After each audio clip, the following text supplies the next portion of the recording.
You are sitting beside a fire on a stormy night. The rain is somewhere outside. The room is warm. The person listening is almost asleep. The myths are real. The ocean is real. Let both of those things be true at the same time, and speak accordingly. Asterisk. Settle in. Let the weight of you fall into whatever is holding you right now. The pillow, the mattress, the blanket drawn up close. Let your hands rest open or folded, or however they naturally want to be. You don't need to hold anything tonight. We are going back. Further back than history can follow. Further back than the oldest stories anyone alive has ever heard. We are going to the very beginning of the world, to the moment before the sea had a name, before anyone had thought to give it one, before there was anyone to do the thinking. In the beginning, the ancient Greeks said, there was chaos. Not chaos as we use the word now, not noise and disorder and confusion. This was something older than any of those things. This was the great formless dark that existed before the world decided what shape it wanted to be. Imagine the deepest, most total quiet you have ever known, the quiet behind closed eyes in a room where everything is still. Now make that quiet enormous. Make it go on in every direction without limit. Make it patient in the way that only something without time can be patient. That was the beginning. And from that quiet, slowly, the way the horizon brightens before the sun appears, the way warmth arrives in a room before you can name its source, things emerged. Gaia came first, the great earth herself, rising into being the way ground rises from the sea when the tide goes out, gradual, inevitable, solid. She was the foundation of everything that would follow. The first stone, the first soil, the first root finding its way into the first dark ground. Then the sky rose above her. Uranus, the ancient sky father, vast and encompassing. His body the great dome of stars and dark above all the world Gaia was becoming. Between them, in time, the sea. The sea had no god yet. It simply was. An enormous, patient expanse of water filling the low places between the risen land. Cold and deep and full of a darkness that had no name because nothing yet had names. It moved. It breathed. It did what water does when it is left entirely to itself.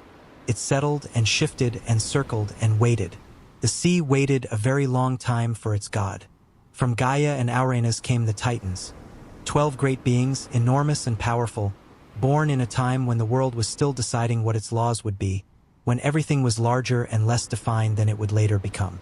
They were the first generation of the divine, the ones who held the world in its earliest age. And from the Titans came the gods we are here to speak of tonight. Cronus was the youngest of the Titans and the most ambitious, the one who had the courage or the impatience to act when action was needed.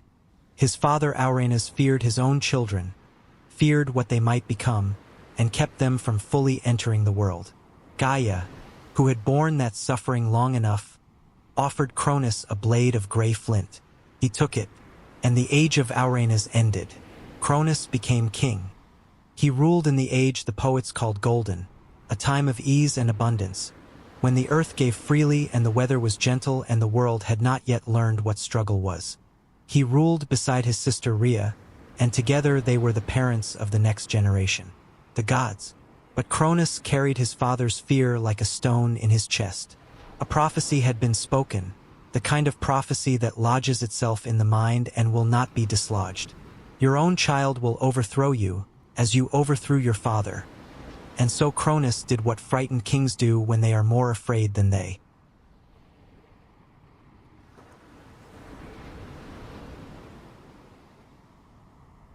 are wise. He swallowed his children. One by one as they were born, he took them and swallowed them down, and they were gone, existing somewhere within him, alive but held, the way a seed is held in winter ground, waiting. Hestia, goddess of the hearth, the warm center of any home, gone. Demeter, whose touch makes things grow and whose grief makes them wither, gone. Hera, strong-willed and brilliant even from her first moments, gone. Hades, solemn and patient, gone. And then came Poseidon. Rhea held him for the last time, or what she believed might be the last time, and looked at this child who would be taken like all the others, and felt the thing that a mother feels when enough is finally enough. She gave Poseidon to the sea. Some of the oldest tellings say she wrapped him in blankets and hid him among the fishermen of a distant coast. Others say she gave him to Telchines, ancient beings of the sea, half human and half fish, craftsmen of extraordinary skill, who lived in the deep places between the ocean and the world.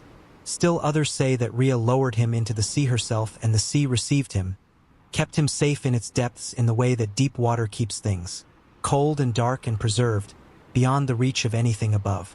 Whatever the truth of it, Poseidon survived. He grew, hidden somewhere in the deep world, growing in the way that children grow when they have been placed in the keeping of something larger than themselves. Gradually, in the dark, drawing strength from what surrounds them.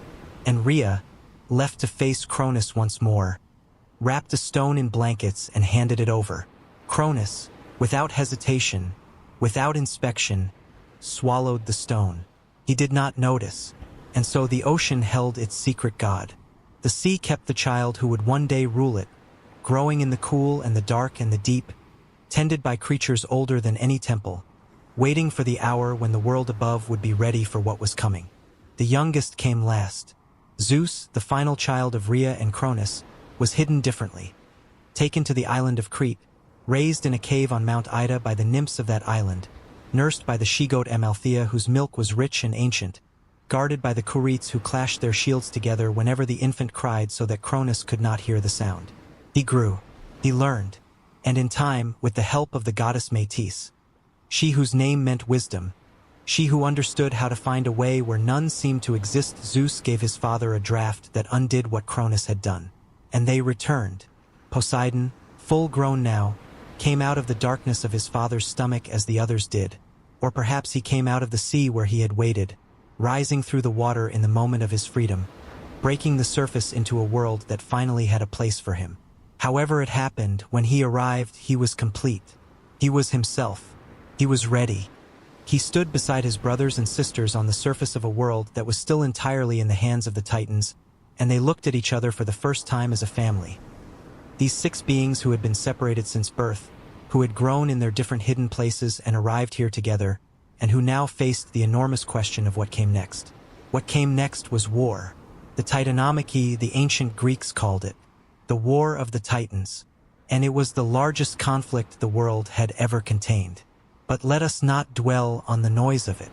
Let us speak of it the way we speak of storms after they have passed, with the calm of distance, with the understanding that the storm did what it needed to do, and that after it the air was clear. For 10 years, the contest continued. On one side, the Titans, entrenched and powerful, enormous beings who had ruled since before the gods were born, who held the mountains and the deep earth and the old powers of a world that had been theirs for a very long time.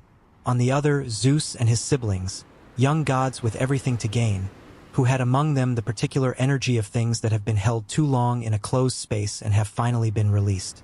The war turned when Zeus made a decision that changed its course. Deep beneath the earth, in the vast lightless prison called Tartarus, there were beings who had been there since the very beginning, creatures that Aurenas had imprisoned for fear of their power. The Cyclopes, each one with a single great eye and a craftsman's skill of unmatched precision. And the Centimanes, 3 beings, each with 50 heads and 100 hands, possessing a strength so enormous that the earth shook when they moved. They had been there a very long time. And when Zeus descended into that dark and opened their chains, when he offered them not just freedom but recognition, when he looked at these strange and powerful beings and treated them as worthy of dignity, they were moved in a way that only beings who have been very long imprisoned can be moved. They came. The Cyclopes brought gifts. For Zeus, they made lightning, not natural lightning, but lightning refined and concentrated into bolts that he could hold in his hand, that he could throw with the precision of perfect practice. Brilliant and controlled and terrifying in the way of things that are powerful and directed by will. For Hades, the helmet of invisibility, fitting, perfectly fitting, for the one who would rule the unseen places. And for Poseidon, they made the trident, 3-pronged and ancient feeling even when it was new, forged of a metal that had no name, dark and heavy and perfectly balanced in his hand. When he struck the ground with it, the earth shook. When he struck the sea with it, the waters parted or the waves rose or the currents changed direction. It was an extension of himself, as natural in his grip as a limb, and from the moment he first held it he understood what he was and what he was for. With the Centimanes throwing mountains with their 100 hands, with the lightning of Zeus and the trident of Poseidon, the Titans could not hold. The war ended as all wars eventually end, not with a single decisive moment but with an accumulation of moments, a gradual tipping, a point at which the side that is losing knows it has lost and the resistance becomes more symbolic than real. Cronus fell. The remaining Titans were bound with great chains and cast into Tartarus, the deep dark they had once used as a prison for others now serving as their own. The age of the Titans was over. The age of the Olympians had begun. And after the war, 3 brothers stood at the edge of all the world and made the decision that shaped everything that followed. They drew lots. The sky went to Zeus, the underworld went to Hades, and Poseidon held in his hand the lot that gave him the sea. He stood and looked at it for a moment. That great unmarked territory, that vast expanse of water that had once kept him safe in his hiding, that had always been moving and always been patient and always been waiting. He walked to the edge of the water. He waded in, and the sea received him completely, the way the sea receives everything that enters it, entirely, without hesitation, closing around him as though he had always been there, as though the water had been keeping a place for him this whole time. He raised the trident, and the sea knew its god. The first thing Poseidon did was go deep. Not immediately. In the early days of his rule he was everywhere at once. It seems, moving across the surface of the world's oceans with the energy of someone newly arrived in a vast and extraordinary inheritance, learning the shape and character of what was his. The Mediterranean, which the Greeks knew as the center of the world, was where he spent most of his time in those early years. This particular blue, this particular light, the way its islands rose from it like thoughts, scattered and various, each one shaped by the water around it over enormous time. He visited every coast. He felt with the trident the seafloor of every basin, learned the geography of the deep the way you learn a room you live in, not by studying it but by moving through it until its shape is simply known. And then he went down to build. The Palace of Poseidon is one of the images that survives most powerfully from the ancient world.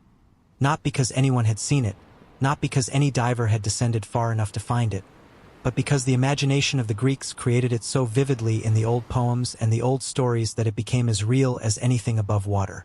It was built on the seafloor of the deep Aegean. The walls were coral, living coral, grown over centuries into the shapes that Poseidon wanted, guided in the way that a gardener guides a climbing plant, the architecture organic and alive rather than cut from stone. The coral was every color that coral can be, pale cream and deep rose and the particular orange-red of fire seen through water, and in the deep water reaches of the palace, where the light was dimmer, purple and deep blue varieties that seemed to make their own light. The floor was pale, smooth stone worn to a polish by the pressure of the deep water, by the slow movement of the currents that circulated through the halls, by ages of time that no stone can resist entirely. It was the color of old marble, of river stones that have become part of the river. The light inside came from everywhere and from nowhere in particular. In the upper halls, close enough to the surface for the sun's light to filter down, the illumination was that extraordinary blue-green of water-filtered sunlight, the light that makes everything underwater look as though it exists inside a jewel, as though the medium itself is something precious. In the deeper halls, the light came from the living things, bioluminescent organisms that drifted through the water, sea creatures that carried their own cold light, strange growths on the walls that pulsed very gently in rhythms the eye could follow into a kind of comfortable trance. Amphitrite was there. She deserves to be introduced carefully, because she is one of the most important presences in the long story of Poseidon, and she is often reduced to a footnote in the tellings that focus on the god himself. Amphitrite was a Nereid, one of the 50 daughters of the sea god Nereus, who was one of the oldest sea beings in the world, older even than the Olympian gods, a figure from the deepest layers of the mythology. The Nereids were the divine beings of the sea in its most intimate aspects, not its vast depths and its storms, but its particular qualities, its waves and its tides and its foam and its shining. Amphitrite was their queen, in the way that certain presences become central to groups without anyone deciding it should be so. She was simply the one who held the rest of them together. Poseidon saw her dancing. The old stories place this on the island of Naxos, where the Nereids sometimes came to move among the waves in the shallow water, their forms half visible in the surf. He saw Amphitrite and felt something that gods feel just as mortals do, the sudden recognition of something that completes a picture you hadn't known was incomplete. He asked her to be his queen. She said no. She fled, in fact, swam far from Naxos into the deep Atlantic, far beyond the world the Greeks knew well, into the vast gray waters of the west where the ocean went on further than imagination. She needed time or distance, or simply the reassurance that what she chose was genuinely chosen. Poseidon sent messengers.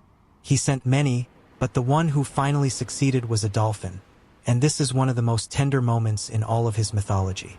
A dolphin found her in the distant waters and spoke to her, in the way that dolphins speak, with gentleness and persistence, carrying Poseidon's suit not as a command but as a request, as an honest expression of what the god of the sea felt. The dolphin pleaded his cause so gently and so well that Amphitrite relented. She returned. She became his wife, his queen, the goddess of the sea beside him in the palace of coral and blue-green light. And Poseidon, in gratitude to the dolphin who had made this possible, placed it among the stars, the constellation Delphinus, which still arcs across the night sky today, a small cluster of stars that the ancient Greeks knew as the dolphin that found Poseidon's queen. Together they ruled the sea.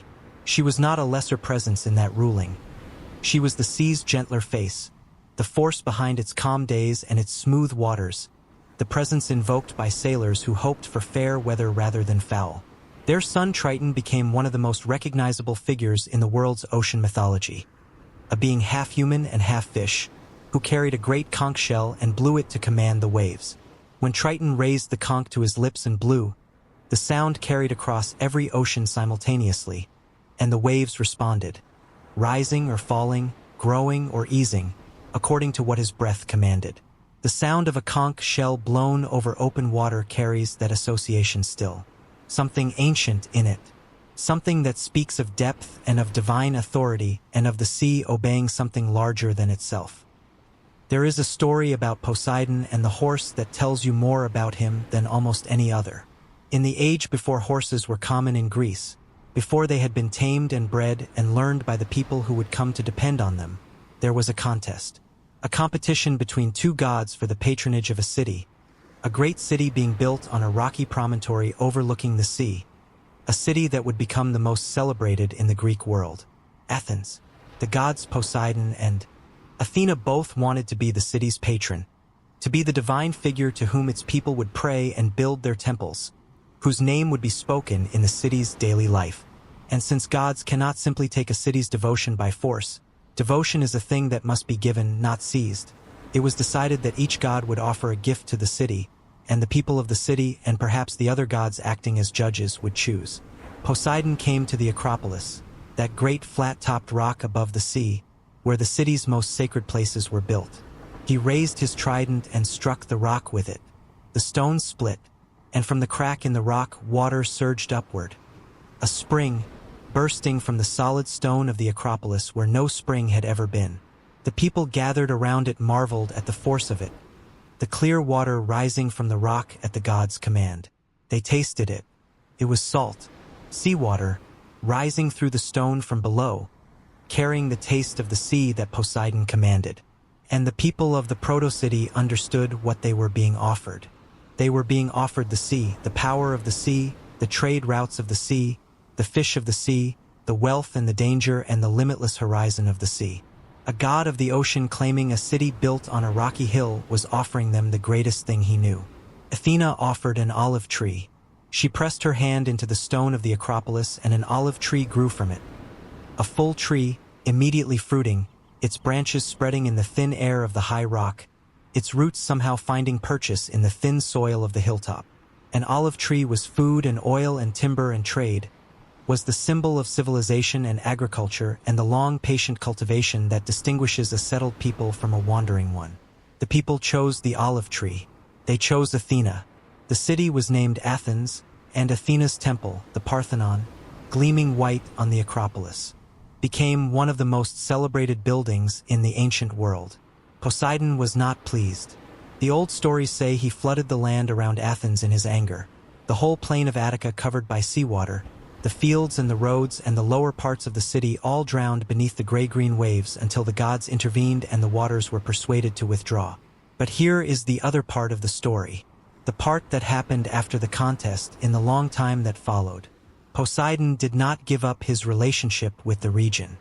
He moved nearby to the Cape of Saunion on the southern tip of Attica, where the Aegean can be seen from 3 directions and the wind always blows in from the open sea. He made that place his, in a way. The water below those cliffs is his in the way that something is yours when you return to it again and again, when you know every mood of it, when the people who live near it know to leave offerings at the water's edge before they set out. A temple was built at Saunion. White marble columns on a high cliff above the sea. The Temple of Poseidon at Cape Saunion, which still stands today, or its columns still stand, weathered and ancient, overlooking the Aegean from the same height they always have. Sailors rounding the cape in ancient times would look up and see those columns against the sky and know where they were, and would leave offerings at the water's edge and would say a prayer. Let the sea be kind, let the winds be fair, let us arrive where we intend. As for the horse, in some versions of the story, what Poseidon struck from the rock of the Acropolis was not a spring at all but a horse, the first horse, springing fully formed from the rock at the blow of the trident. In other versions, this happens separately in a different story at a different time. But the horse is always Poseidon's, in the Greek imagination. He is the god who gave horses to the world. This seems strange until you think about it. With the eyes of an ancient Greek, the sea and the horse share something. Both move in ways that are beautiful and powerful and not fully domesticated, even when they appear to be. Both carry people and goods and messages across distances. Both can be benign and suddenly dangerous. The power of a horse at full gallop and the power of a breaking wave are the same kind of thing, the kind of power that you can work with but never fully control, that you can learn but never entirely predict. And the sea foam, from which white horses rise in the old images. The white caps of waves in a strong wind do look like horses running, like the manes of great animals shaking as they race across the open water. The ancient Greeks saw this and understood it as a truth rather than a metaphor. Poseidon created the horse. He gave it to the world. And in return, horses were sacred to him, the most common sacrifice at his great temples, the animals whose form appeared in his iconography, the creatures whose running was his running and whose strength was a form of his strength made visible on the land. Let it be said gently, because it is true and because the ancient Greeks understood it as part of his nature rather than a flaw in it. Poseidon was not always easy to be around. He was passionate. He was not quick to let go of injuries. He took things seriously that other gods might have moved past. And he was a god who had drawn the sea when his brother drew the sky. And while the sea is vast and extraordinary and holds more of the world than the sky does in some ways, it was not the same as the sky, and Poseidon sometimes felt the difference. There were other contests. Not just Athens, other cities, other places where Poseidon reached for dominion and did not receive it. In the region of Argos, he competed with Hera for the patronage of the land. He lost again. The rivers chose Hera, and in his frustration, Poseidon dried them all up. Every river in Argos went silent. In its bed, the water withdrawn, the fish gone, the irrigation channels empty and cracked until the people had no choice but to find another arrangement with their gods. In Corinth, he competed with the sun god Helios. There the judgment went more partially. Poseidon received the isthmus and the surrounding sea. Helios received the citadel above. This Poseidon found more acceptable. He tried to take Aegina from Zeus. He had an interest in Naxos. He and Dionysus both claimed the island of Naxos in different tellings. He was, in other words, a god who wanted what he wanted and felt the wanting fully and did not immediately accept disappointment with equanimity. But there is something underneath all of this that is worth understanding. Poseidon was the sea in the deepest sense. And the sea does not simply sit in its basin and accept whatever it is given. The sea presses against every coast, tests every shoreline. It does not conquer so much as it persists, always there, always moving, always trying the edges of the land with its long, patient persistence. The sea is not aggressive in the way that a fighter is aggressive with intent and strategy. It is something more elemental. It is simply always there, always moving, always in the process of becoming more of itself. That was Poseidon's nature. And the gods who knew him best understood that the quarrels were not really about Athens or Argos or any specific place. They were the expression of an enormous force finding its limits, testing the world the way the ocean tests the coastline, not out of spite but out of its own inherent nature. He quarreled with Zeus on occasion as well. In one of the most significant of these disputes, Poseidon joined with Hera and Athena in a plot against Zeus, a plan to bind him while he slept, to demonstrate to the king of the gods that his power was not so absolute as he imagined. The plan was discovered and the conspirators bound themselves to the consequences. Poseidon's punishment was significant. He was sent to serve King Laomedon of Troy, to work as a laborer in the building of the great walls of that city. He built them well. The walls of Troy, which would later be tested so severely in the long war of the Greeks and Trojans, were built by the hands of the god of the sea. He built them of stone cut from the cliffs above the sea, stone he understood in the way that a god of the sea understands stone that has been beside salt water for centuries. Its weight, its character, the way it holds and the way it fails. When the walls were finished, Laomedon refused to pay what he had promised. This was the kind of slight that Poseidon could not let pass. His anger at Troy, that long, slow, coastal anger, the kind the sea knows how to maintain indefinitely, would shape the Trojan War itself centuries later in the world's mythology. When the Greeks came to siege Troy, Poseidon was on their side. When the city finally fell, his satisfaction was the satisfaction of a god whose patience had eventually, inevitably been rewarded. He sent a sea monster to Troy before the war as well, in the age of Laomedon, the Ketos, a creature of the deep, vast and terrible, emerging from the sea to devastate the coast until the hero Heracles arrived and killed it. But that is a story that belongs more fully to Heracles than to Poseidon, and we can let it rest at the edges of this telling. There is a story about an island, a great island, far out in the Western Ocean beyond the Pillars of Hercules, beyond the strait that the Greeks knew as the edge of their world, where the familiar Mediterranean opened into the vast and unknown Atlantic. An island of extraordinary size and beauty and civilization, governed by the descendants of Poseidon himself. Atlantis.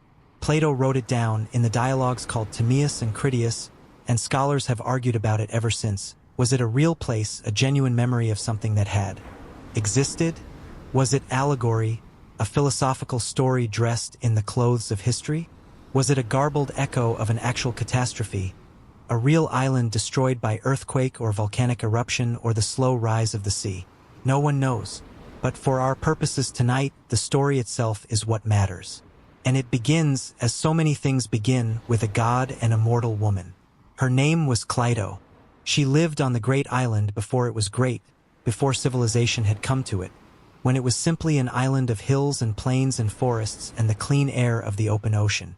Her parents had died when she was young, and she lived alone on a central hill of the island, surrounded on all sides by the sea. Poseidon found her there. He came to the island in the way that gods come to things they love, gradually drawn by something he couldn't have explained precisely, finding himself returning again and again until the island and the woman on the hill had become the most important thing in his long existence. He loved her, and to protect her, and to make the hill she lived on into something worthy of what he felt, he shaped the land around it. He surrounded her hill with alternating rings of water and land. 2 rings of land and 3 of water, perfectly concentric, like the rings that spread across a pond when a stone is dropped in its center. The water rings were filled from the sea. The land rings were made habitable and beautiful, with gardens and groves and all the good things of the earth. At the center of it all, on the original hill, he built a palace for Cleito. And in that palace, in the rings of water and land that were the expression of his love, their children were born. 5 pairs of twin boys, 10 sons in total, who grew up in that extraordinary place and became the first kings of Atlantis. The eldest, the firstborn of the first pair, was named Atlas, and from his name the island took its name, and the ocean that surrounded it took its name, and the far shore of that ocean took his name as well. Poseidon divided the island among his 10 sons, with Atlas holding sovereignty over all of them, and for many generations the kingdom flourished. It was a civilization of extraordinary refinement, according to Plato's telling. The buildings were faced with precious stone, red and white and black rock quarried from the island's hills. The great harbor was enclosed by walls of gleaming orichalcum, a metal now lost, whose name suggests a redness like gold, a richness that exists nowhere in the current world. The circular city around Clyto's original hill was laid out with a precision and a beauty that no other city of the ancient world could match. And at the center of the inner ring, on the highest point of the original hill, stood a temple to Poseidon. It was the most sacred building in the most sacred city in the world, in those ages. The roof was covered in silver, its points tipped with gold. Inside, a golden statue of the god rose to the ceiling. Poseidon in his chariot, pulled by 6 winged horses, surrounded by 100 sea nymphs on dolphins. Around the walls, inscriptions of the laws of the kingdom, written in the god's own hand in the earliest days of the island's life. The kings of Atlantis would meet in that temple every 5 or 6 years, alternating between 5 and 6, so that no pattern became too fixed, to settle disputes and renew their allegiance to the laws of their ancestor. Before these meetings, they hunted a bull from among the wild bulls that roamed the island's outer rings, hunted it without weapons, with only wooden staves and nets and ropes, so that the hunt was a test of cooperation rather than individual violence. And the bull, when captured, was led to the sacred pillar at the center of the temple and sacrificed there. For many generations this worked. The civilization of Atlantis was a genuine expression of what Poseidon had hoped for, a kingdom built on the principles of his love for Clyto, the organizing intelligence of the sea god finding its fullest expression on land. But the generations passed, and with the generations something changed. The divine nature in the kings of Atlantis diluted, as divine nature always dilutes when it mingles with the mortal over and over and over. The great-great-great-grandchildren of Poseidon were still extraordinary by human standards, but they were less than their ancestors had been, less connected to the source, less constrained by the reverence that had once governed everything. They began to want more than they had, and they began to take it. Plato says that Zeus looked down at the kingdom of his brother's descendants and saw what it was becoming. An empire that was reaching past its right proportions, that was spreading across the sea to claim other lands, that had lost its humility along with its divinity. He called the gods together in council. And what was decided in that council we are not told exactly, because Plato's telling of the Critias breaks off unfinished, in mid-sentence, as though he could not find the right words for what happened next or chose not to. What we know is the end. Atlantis sank. Whether Zeus called the sea to take it back, whether the earth beneath it shifted and cracked, whether Poseidon himself felt the change in his descendants and withdrew the protection that had kept the island above water through the centuries, whatever the mechanism, the island went down. In a day and a night, the old story says, a whole civilization, a whole island, everything that had been built over the centuries in those rings of water and land, gone into the deep. The sea closed over it the way the sea closes over everything it takes, completely without trace, without evidence, leaving only the open water. And perhaps, in the depths of the Atlantic, there are still the ruins of what Poseidon built for love. Or perhaps the story is something else entirely. Dream the ancient world had about how civilizations fail, about how the divine gifts in us diminish when we stop tending them, about how the sea, which gives islands, can also take them back. Either way, the image stays, that circular city, the rings of water and land. The temple at the center with its golden Poseidon reaching up toward a silver ceiling. And then the water rising slowly, and the last lights of the harbor going dark one by one as the sea came in, and then nothing, only the wide, patient, undisturbed surface of the Atlantic in the morning. The sea does not belong entirely to Poseidon. That is to say, he rules it, and the trident is his, and the storms answer to his will. And every sailor who has ever looked at the sky and felt afraid has felt something of his presence. But the sea is enormous, contains multitudes, and the beings that live in it are not all simply his subjects in the way that the word implies. They are ancient, some of them older than Poseidon himself, older than the Olympians, creatures from the deep time of the world. Nereus was one of these. He was called the Old Man of the Sea, not as an insult but as a title of respect, the acknowledgement of something so ancient and so wise that the word old becomes a kind of reverence. He was a shapeshifter, which was the mark of the oldest sea beings, the capacity to take any form, to flow into the shapes of animals and elements as easily as water takes the shape of any container. To bind Nereus and hold him in one form long enough to ask him a question and receive an honest answer was a test that heroes undertook. Because he knew things Nereus did, things that only a being who had been in the sea since before it had a name could know. His 50 daughters, the Nereids, were among the most beautiful and most beloved of all the sea beings. Amphitrite was one of them. Thetis was another, and Thetis would become one of the most significant figures in the Age of Heroes, the mother of Achilles, the sea goddess who dipped her infant son in the river Styx to make him invulnerable, who held him by the heel. There was the Kraken. The ancient sources called it the Cetus or the Ketos, a word that simply meant sea monster, a great beast of the deep that Poseidon could send against the coasts of those who had offended him or whose sacrifices had not been sufficient. It appears in several myths, always rising from the dark water in response to some divine trigger, enormous and terrible, and then defeated by some hero. Perseus killed one such creature to save Andromeda, arriving on the winged horse Pegasus, the sea monster rising from the gray water below and Perseus coming down from the sky. Poseidon sent monsters, sometimes, not out of cruelty or not usually out of cruelty, more out of the same nature that sends storms. When something was wrong, when the balance was disrupted, when hubris had grown too large or an oath had been violated or a sacred thing profaned, the sea responded. The monster was the sea's response in its most concentrated, most visible form. There was a gentler side to the deep as well. The Tritons, the companions of Triton, the son of Poseidon, half human and half fish, blowing their conch shells across the surface of the sea, moving between the divine realm of the ocean floor and the mortal world of ships and harbors. They were not the dangerous things of the deep. They were more like the sea itself in its middle register, powerful and unpredictable, but not hostile, moved by the same forces that moved the waves. The hippocampi, the seahorses of mythology, not the small creatures that drift in the seagrass but the great ones of the old imagination, with the foreparts of horses and the long fishtails of the deep sea, who pulled Poseidon's chariot when he rode across the surface of the water. When he came in the old stories, it was always on the surface, always in motion, always in his chariot pulled by these great creatures whose hooves threw up sea foam as they ran across the deep. And the dolphins, Poseidon's special creatures.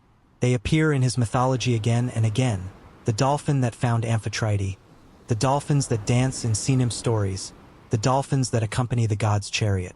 In the ancient world, dolphins were understood to have a particular relationship with the divine, to be animals that moved between the human and the sacred with an ease that nothing else did.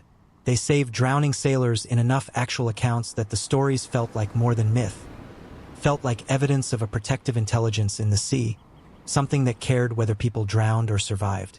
Poseidon was that caring in the Greek imagination. He was the protection and the danger both, the one who could send the storm and the one whose creatures saved you from it.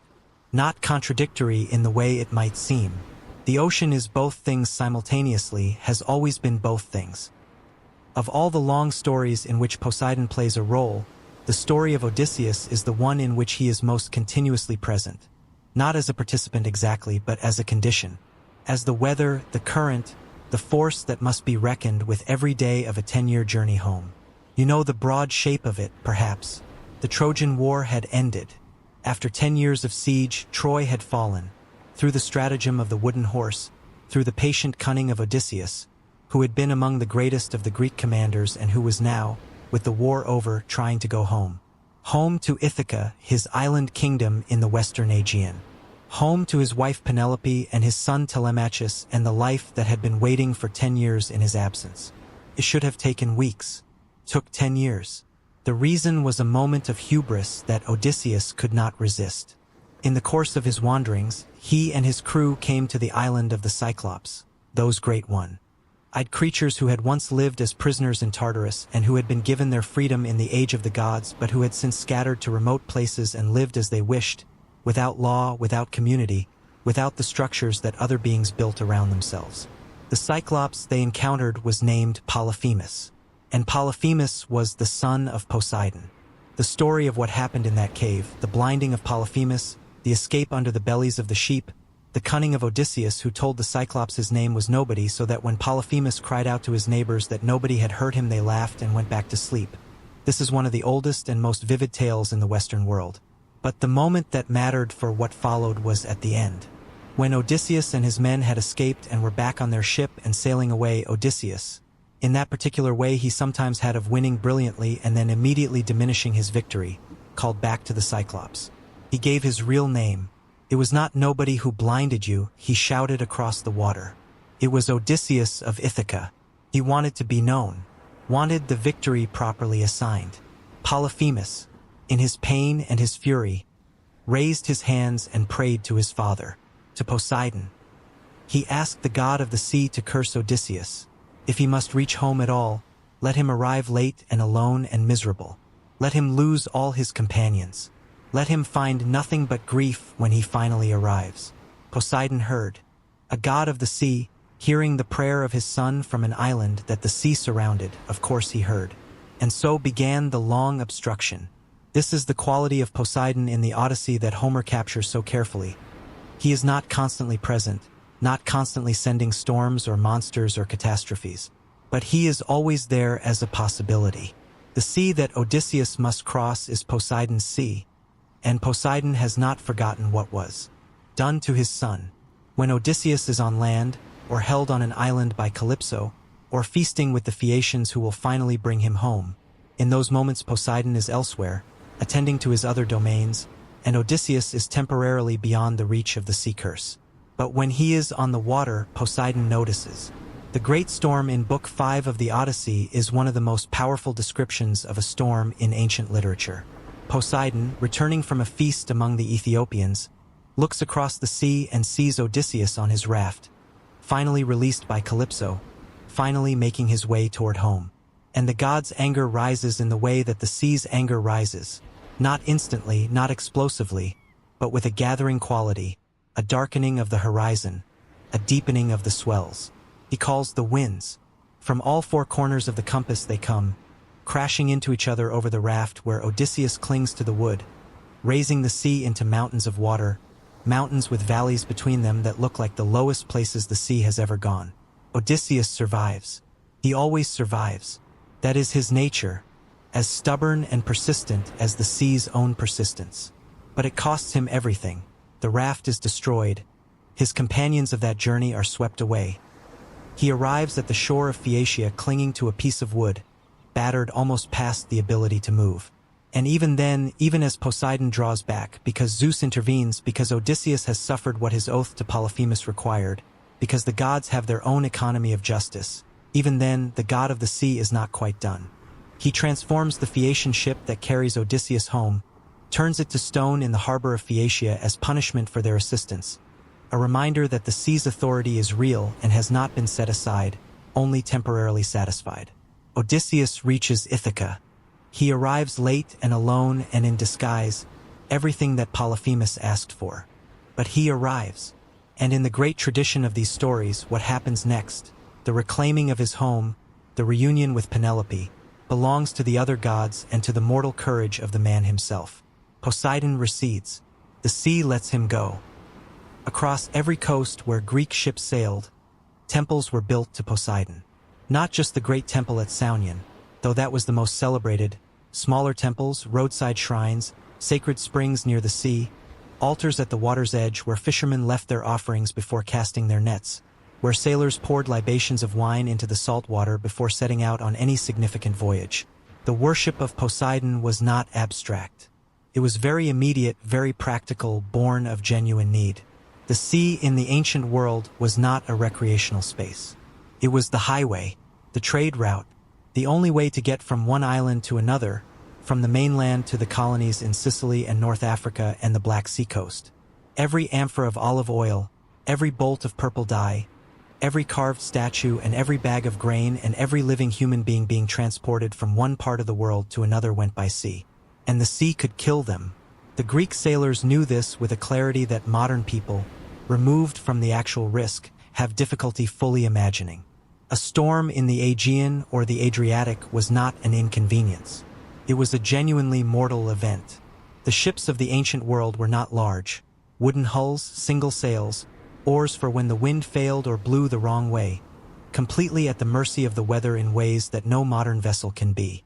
When you watched your ship's mast snap in a gale, when you felt the hull begin to fill, when the distance between you and the shore was enough to drown you before you could swim there. In those moments, Poseidon was very real.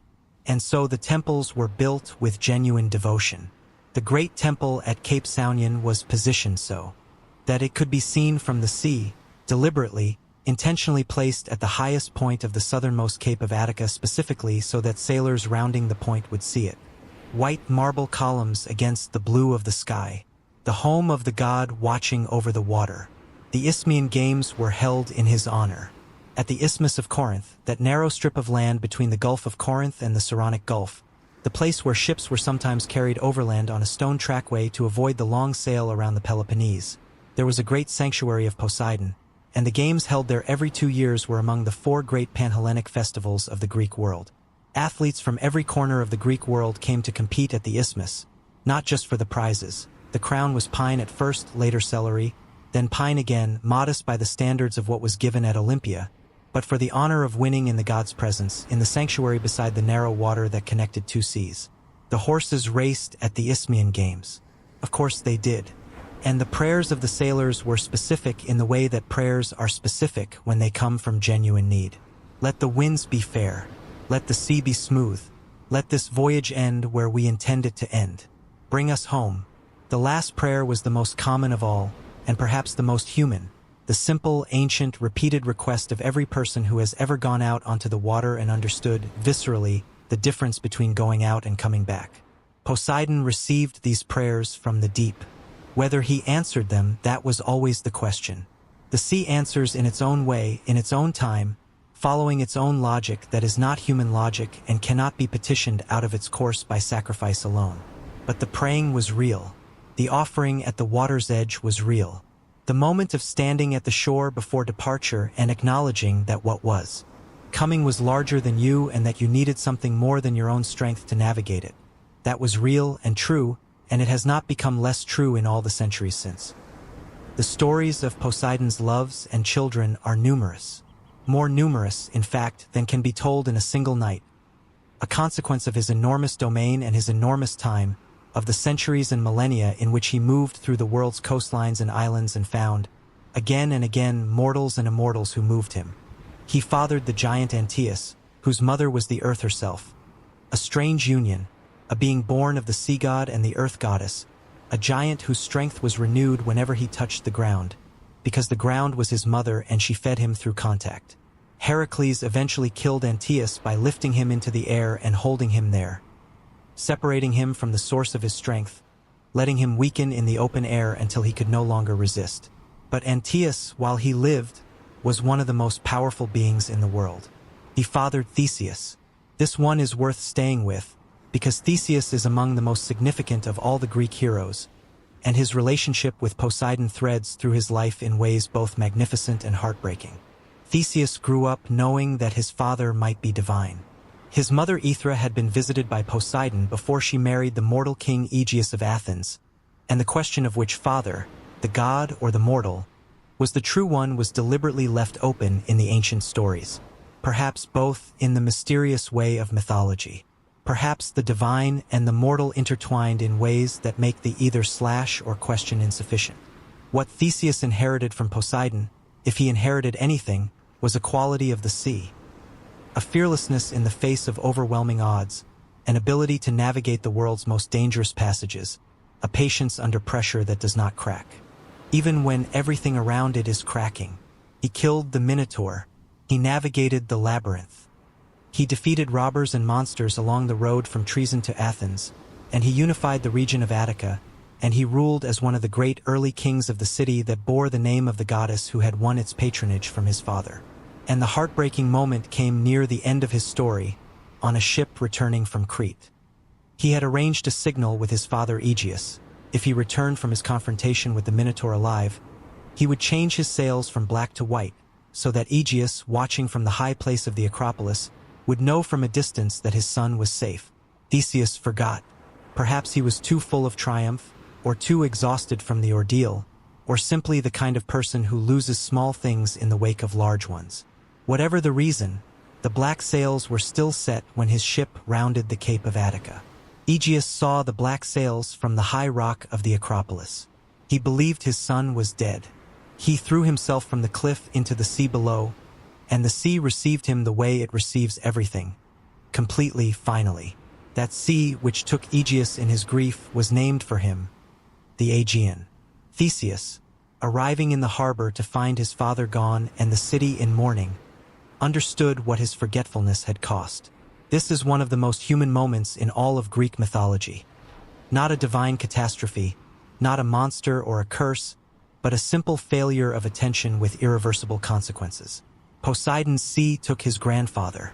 It is a complicated legacy. The sea gives and the sea takes, and sometimes what it takes is the thing you most needed to keep. The storms of Poseidon are real. They have always been real, not in the sense of a god literally throwing water at ships in anger, but in the sense that the sea's power is real, that it dwarfs human intention, that it has been breaking things and taking things and rearranging coastlines for longer than human civilization has existed. But the calm of Poseidon is also real. There is a quality to the sea on certain days, not often, not predictably, but on certain specific days in certain specific lights, that suggests something other than indifference beneath the surface. A calm so complete that the water is barely distinguishable from the sky above it. A stillness that is not the stillness of emptiness but the stillness of something vast and deep and temporarily at peace. The kind of calm that makes you understand, instinctively, why people believed in the god of the sea. Because something that can be this calm, and this violent, and this enormous, and this beautiful does not feel like an accident. It feels like a personality. The ancient Greeks understood this. They were not naive.